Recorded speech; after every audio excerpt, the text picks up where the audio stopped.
Welcome to another exciting edition of the P&B Sports Show. I'm your host, Abel Sunday. At the African Cup of Nations, Senegal, Mali, Cameroon, and host nation Morocco have all qualified for the quarterfinals, setting up an exciting stage of the competition. From Africa, we now turn our attention to the English Premier League, where the big stories continue to unfold across the title race, European places, and also relegation battle. Joining me virtually is our in-house sports analyst, Tom Aroko, and also from the Center of Excellence, we'll have Walter Odige. Grab your teacup because P&B Sports start now.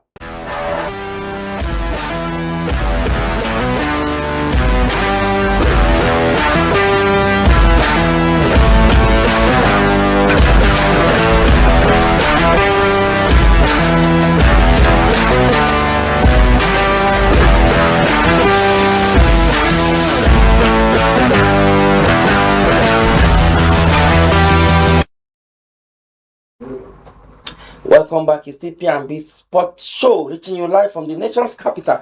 And we'll be joined by our in-house sports analyst, Tom Aroko. Tom, good morning. It's Monday again, and of course, the fresh week. How are you doing? Good morning, I'm good. How is everything? Well, everything is fantastic. And Tom, talking about the weekend, we could see so many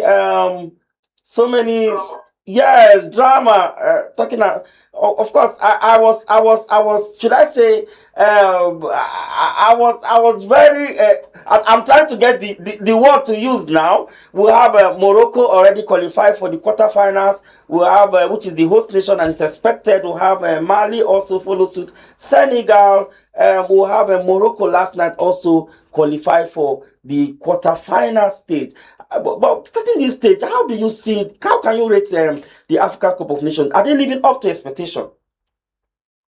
The African Cup of Nations is I think everything is they are living up to expectations. We did not expect. I don't think a lot of people expected that performance yesterday from a team like Tanzania, a team that yes dominated Tunisia earlier on, but we're not expecting them to put the host nation under tension. I think first of all, my blockbuster to me would be the Morocco, Tanzania, and the Cameroon, South Africa, where Morocco, Tanzania, where Morocco won Tanzania 1-0. And if you actually look at that match, you would have realized that Morocco controlled most of the game with possession, like they were mainly on the ball. They played. I think Tanzania played with Manchester. Manchester United played as well in the year.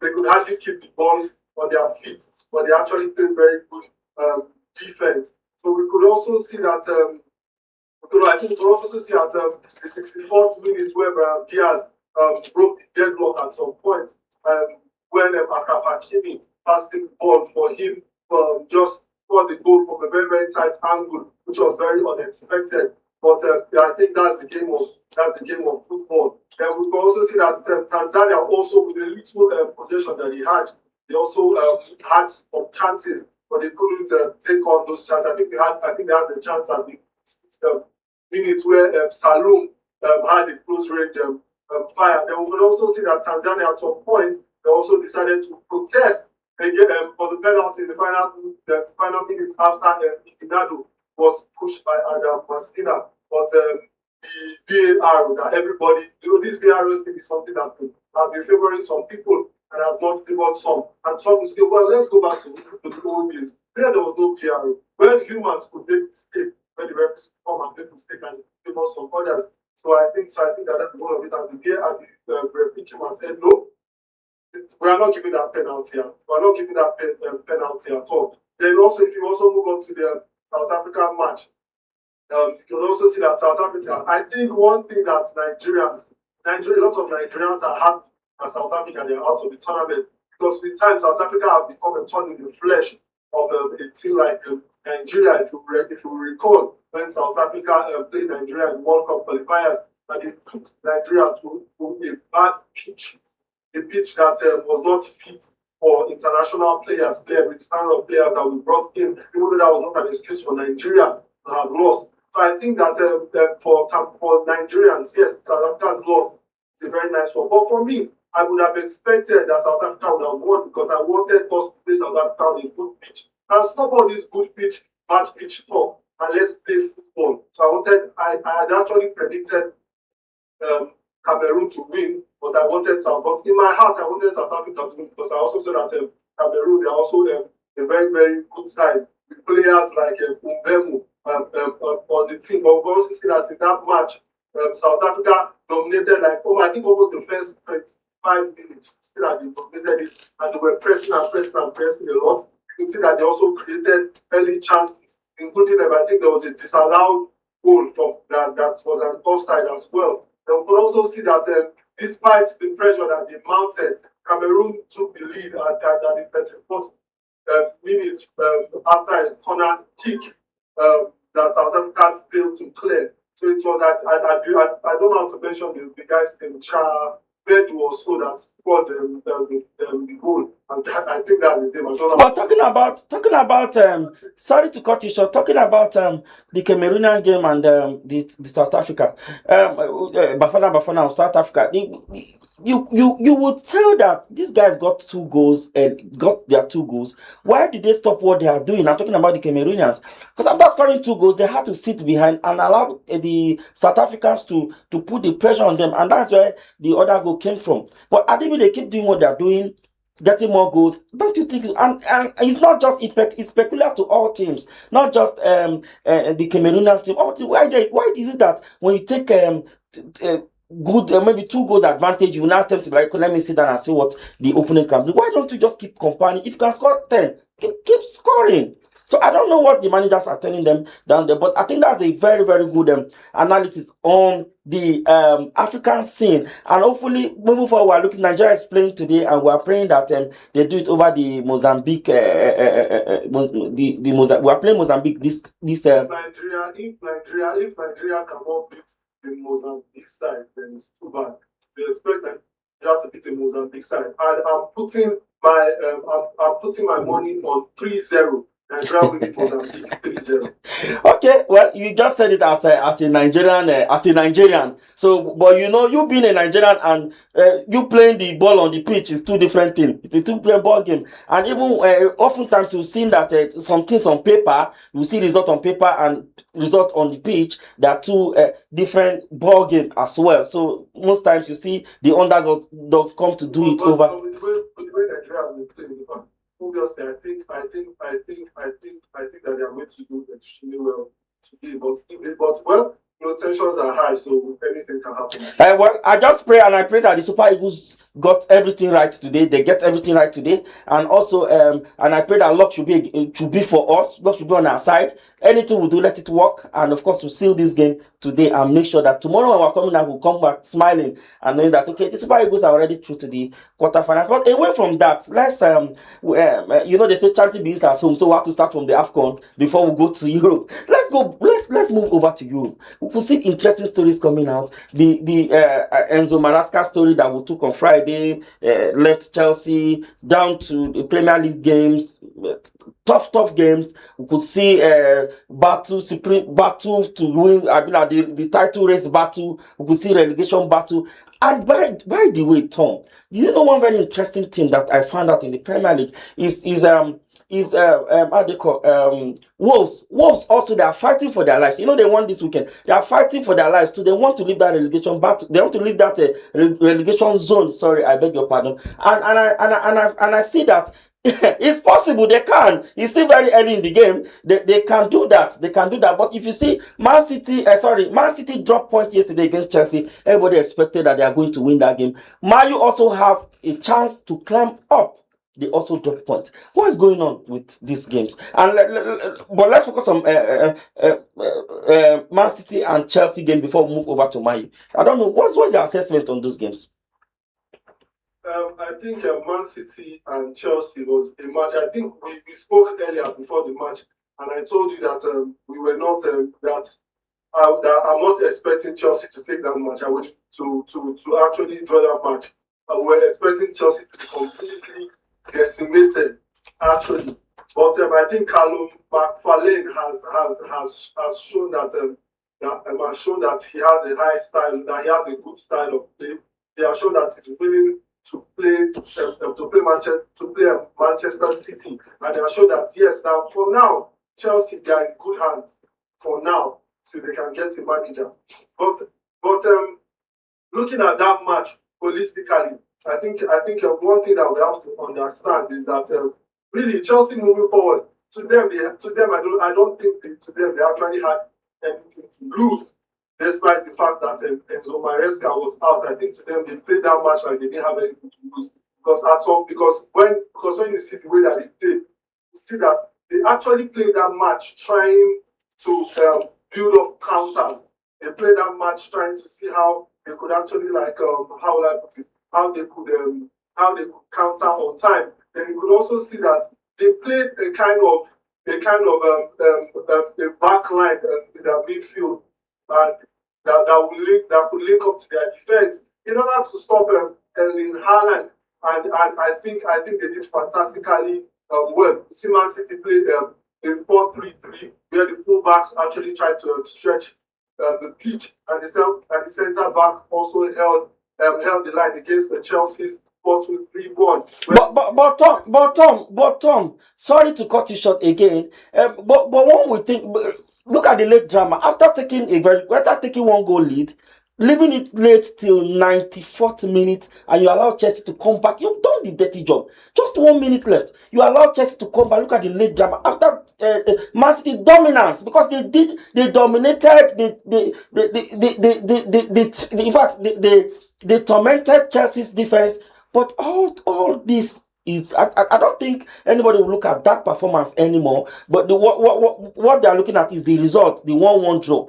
Chelsea came back, survived, and they took the most important chance of that game, and they scored 94th minute. If you are a manager, what will you be telling your players at the locker room? Honestly, I do not blame players, or I don't blame the Man City players. What I actually blame, I blame the management of Man City, because what we saw a backline for Man City in the last 70-something minutes, which we had 5 on the backline. So we could see the midfielder moving down to defense, and we could see that the wings were not as strong as they used to be, because there was actually, we could see that in that last minute, I don't know what they were trying to do. I think they were just trying to play defense against a Chelsea side that was always on the offense. They could see that the wings at that last minute was very, very weak. And I think that was where the problem came in. And then Enzo Fernandez actually also had that goal. So it was quite catastrophic, because we could see for Chelsea, we could see them defending their backline. We could see that they had just one central striker supported by 3 attacking midfielders, and they had a more cautious approach, despite the fact that they were also trying to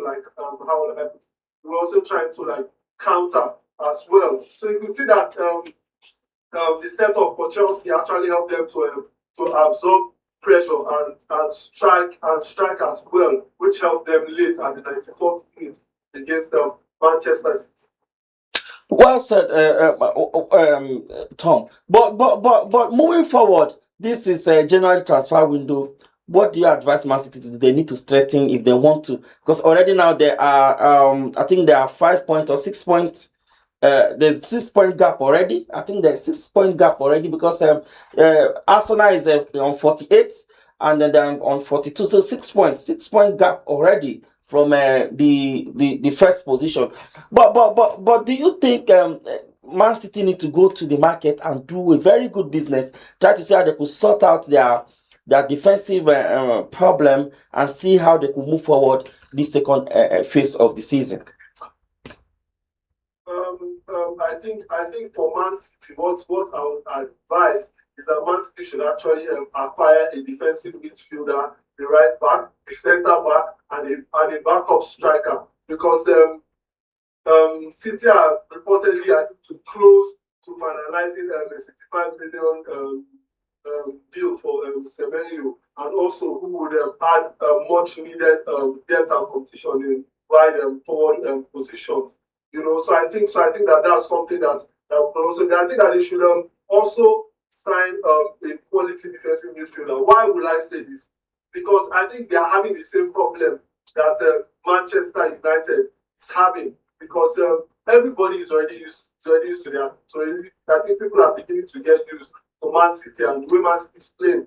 The confidence is, their teams are already beginning to have confidence. So I think the team performance lately has greatly suffered when Rodri is absent due to injury, or when they have to rest Rodri as well. But securing a quality talent as a backup, probably a very, very young player, even if it's not one that can give immediate impact, will allow better rotation on the pitch between Rodri and reduce more pressure on Rodri. Then also, when you're talking about the defense, I think, sorry to say, a lot of people might not agree with me, but I think they have to just get a lot of players holistically. But talking about the defense, with a lot of recent injuries to Ruben Diaz, Josko Gvardiol, and existing issues also in the right back. We also say that with Kyle Walker departure, City also needs to reinforce the defense as well, targeting maybe an elite right back and another center back. You understand? Then also, I think with the way they are right now, I think also if you want to transfer players, also you also have to let go of some players. So I think they should also consider loaning out young players like Oscar Bob to ensure maybe they just get a valuable first team experience as well. Then also maybe I don't know. I was thinking maybe alongside possible Donnarumma, they can also get a Stefan Protega also. They can also get but they can just get another goalkeeper also. They can loan out goalkeepers, because we have a Donnarumma that is like a spider on in front of the net as well. So you can see that this is a team that they are also struggling. But my own problem with my own problem, I wouldn't lie to you. My own problem for Manchester, sorry for saying Manchester United, for Manchester City is, how can you allow an Arsenal side to lead you so far? An Arsenal side to lead you with about 6 points. Arsenal, I can tell you that they are comfortably sitting at the moment at the top of the table. And it's going to only take the grace of God to see a Man City side win an Arsenal side this season. And we need to see, I think Arsenal, they can actually drop, they are okay, they draw one match, win one match. And I believe that for Arsenal to lose a match, after losing a match, I expect them to win. Or if they draw a match, I expect them to win with the way they have been playing and their consistency. So I think the Man City, they should up their game and look into the transfer window. And actually, I think they should not go back to the way they started this season. They should try to play. They should try to also continue playing with the high press that they've been playing as well during the season, instead of playing the way they've been playing. Well, for me, I don't. That is coming for them as well. For me, I don't think 6 points is a very huge lead, or for Arsenal 6 points is a good lead for Arsenal to sit down and say they are not. No. Do you know why I said so? This is transfer window. Teams will fortify. So, and of course, Arsenal is still in Champions League. Arsenal is still in the race for the Premier League. There's a couple of competitions they are still playing. So they have a whole lot of games to play. So I don't think it's over yet. It is not. Even Arsenal, if you can recall, 2 seasons ago, Arsenal was even leading with 8 points. Now 5 games to go. Come on. And they still bottled that league. They threw it away. So with the history behind Arsenal for the past 4-5 seasons, you could still comfortably say that this is not over yet, because the consistency, that's the problem. They start very well, but they don't finish strong. When they get to the end of the season, you see they take their leg off the pedal, and that's the problem Arteta has been having with this Arsenal team over the years. And I think this might not. Yes, I pray this should be an exception, but I don't know. I pray it should be, because it will be a very good thing, because many Arsenal fans, I'm talking about the Gen Zs, many Arsenal fans, they've not seen them lift the trophy. The last time they lift that trophy was 2003. Until date, they've nothing close to Premier League has come to them. I think the only fair one they could take is silver, which is second. That's what they so let me just tell you, just like the one with those things. I think one thing a lot of people have failed to realize that the Arsenal side that we are seeing now is not the same Arsenal side that we've been seeing over the years. This is an Arsenal side that they've already done in the off season what most teams want to do, and in the transfer window now, in the January transfer window now, they've already done that in the off season. They've already gotten players like Eze. They've already gotten some good players. I think they realize that their problem over the years has been injury problems. We have players like Juan Bissaka, we have other players, we have players that all of they are overworked and they have injury, and then you see that they usually have injury problems, and that has been their major struggle moving forward. But you can see that this season they've already done what other teams have failed to do at the beginning of this season. So I think this is a Arsenal side that they have a strong take for winning this. Yes, we are just in the mid season, and they also have other competitions to play as well. But this is an Arsenal side that I believe it's only a miracle at this point. What's today's date? Today is 5th of January. I think I'm going to play back this video when we get to the end of this season. I'm going to play this video, then I'm going to highlight this word for you when we get to it. If peradventure, yes, I think I'm going to mark this date, then I'll play back this video for you. You also play back the videos where I also spoke about Arsenal and their inconsistent. Moving forward, I think Arsenal. Okay, fine. As we wrap up with Manchester United and Leeds United, well, it's a derby game, but we all expect Manchester United to win that game because with Chelsea flopping, Liverpool flopping as well, Liverpool drew this season. So one would say that if Man U can just put performances together, they would have been maybe third now in the table. Yes, they could have been third in the table because how many points? Liverpool is just Liverpool 32 points. You can imagine. Liverpool, 34 points. Man U is on 32 points. Sorry, Man U is on 31 points. Liverpool is on 34 points, right? So how many points? So what I'm trying to say now is, if Manchester United can put their own together, I think just 3 points. Imagine them winning the previous game and these two games they drew. They would have been they would have been third already on the table. And those are the kind of this is the one. But they will do so well this game. The next game they cannot just maintain one tempo. That's the problem. But of course, many will argue that maybe it's because there are three key players. They are not there. We have the likes of Bruno Fernandes out. Then we have two guys that have gone for two guys that went for AFCON with the Mbemo and Ahmad. That went for which arguably is one of their best player for now. But without that, I think they should want it more. Especially the game against Wolves, you want it more. Try to see how when you score, defend. If you can score one goal, play. At least everybody just make sure that you can. Since I can't score again, then let me make sure that nobody should score me. I remember when one of Manchester United player, I think what's his name again, was talking about how they play. I think Patrick Evra was talking about how they play then. That of course is kudos to, they cannot go there and score. So what they do, their own part, what they contribute in their own part is they make sure that nothing comes closer to the keeper. You get anybody, so they sacrifice themselves, they make sure they are always focused. But I think that's the point there. They switch focus. Almost times they caught them unaware. Before you know, you see the goal. See the goal against Manchester United. I think yes, that should be when they're playing Wolves. They just slot that ball in, and it was just a simple header, and that was it. Just a simple, because somebody just left his man and he just got the simple header and he headed it into the goal. So what do you think about, as we wrap up, what do you think about the Manchester moving forward? And of course, they have an opportunity to also strengthen the team. Which areas do you feel that they should strengthen, and what the way forward? What do you think Ruben Amorim should do? First of all, I want to start with the fact that it seems like Ruben Amorim somehow he just knows how to save his job. I think Leeds City have also been a kind of Leeds United have also been a kind of team that have been rivals all of a sudden to Manchester United in the recent time. And for Manchester United to actually go away as well is and also get a draw. To me, I do not. Yes, we needed to have won that match.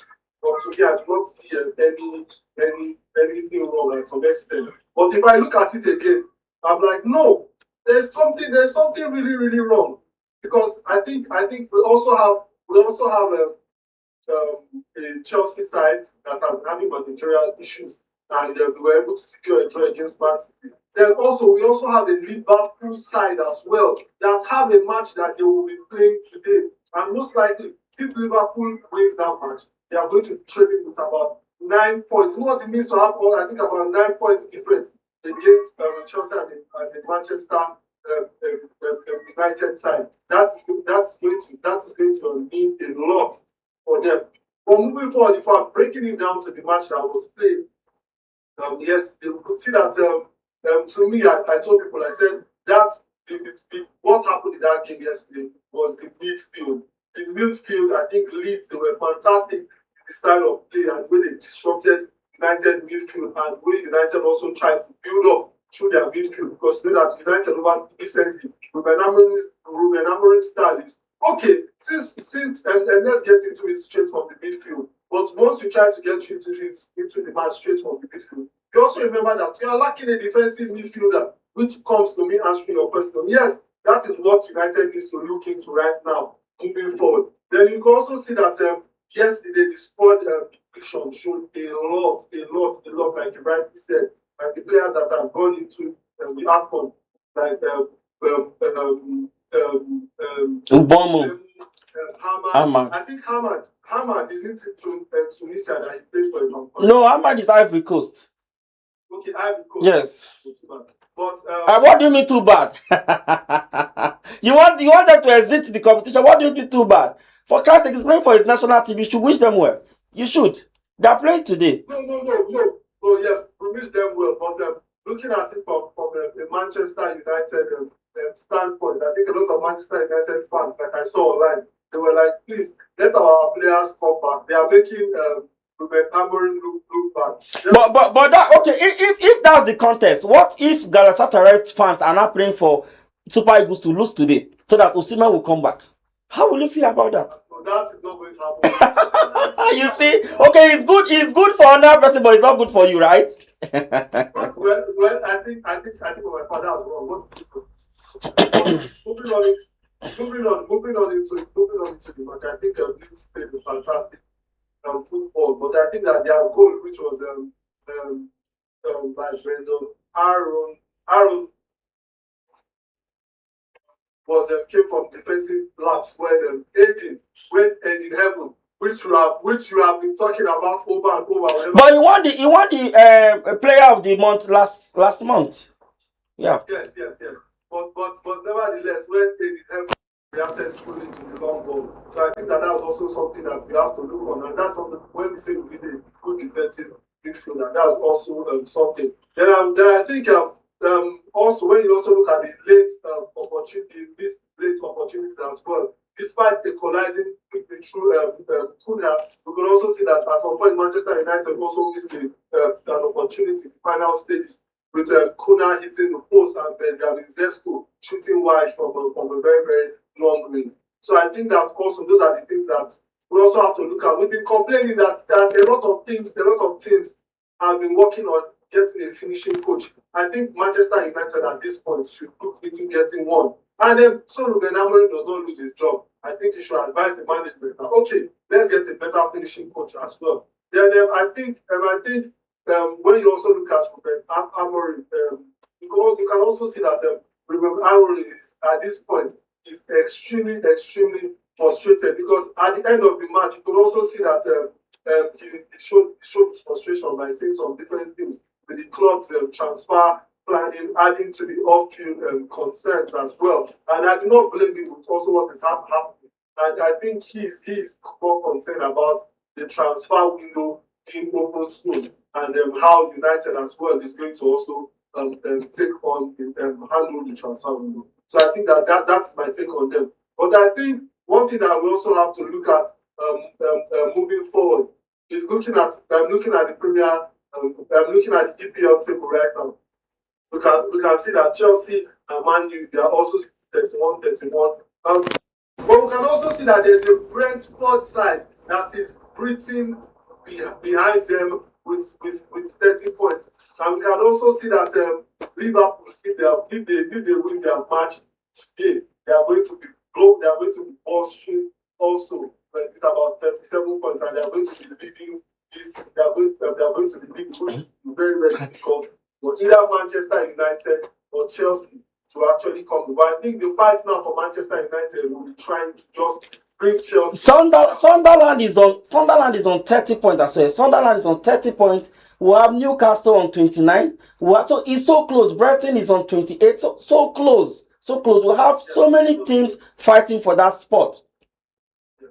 So I think the concern for Manchester United now would be, okay, let's push it up a bit. Let's step on top of Chelsea and secure a point. And also the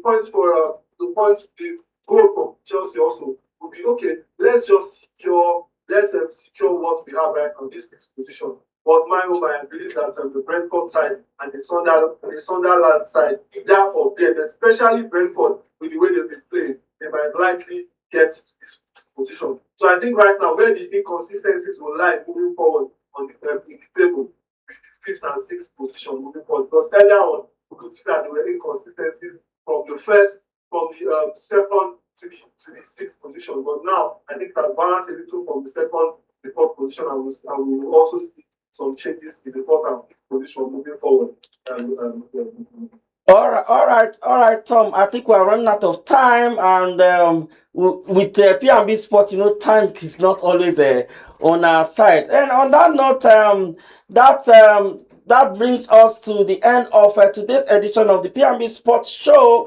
Many thanks to our in-house analyst, Tom Aroko. And also, Tom, really, I don't really know what to say, because anytime on P&B Sports, you are always there to analyze and give us the main gist on the sport. Thank you so much, Tom. Thank you for doing this with me this morning. Thank you, Mr. Thank you.